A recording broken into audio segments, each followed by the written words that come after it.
En février, France 3 et Le Monde révélaient une pollution massive dans le Gard autour de Salindre, celle des PFAS, les polluants éternels. Ce matin, des élus écologistes prélevaient de l'eau potable dans la ville voisine d'Alès pour mesurer le taux de pollution. Prélever pour mesurer. C'est une campagne nationale d'Europe Écologie Les Verts. Le parti politique réalise des prélèvements un peu partout en France.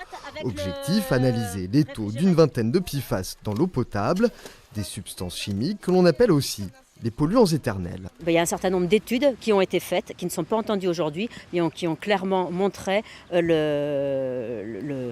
ces PFAS étaient clairement très dangereux pour notre santé. Et en plus, on en trouve partout, dans le maquillage, dans les poêles,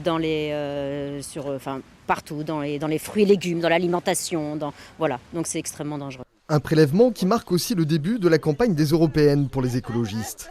François Thiollet est eurodéputé des Verts. Face à la frilosité de l'État sur les polluants éternels, il estime que l'Europe peut changer la donne. Les normes, c'est pas pour embêter les industriels, c'est pas pour embêter les agriculteurs. Les normes, c'est protéger la santé des citoyens et des citoyennes européens.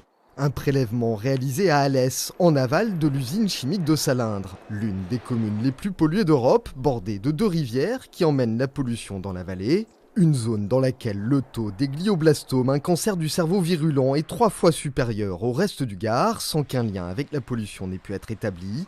Salindre, seconde étape des écologistes.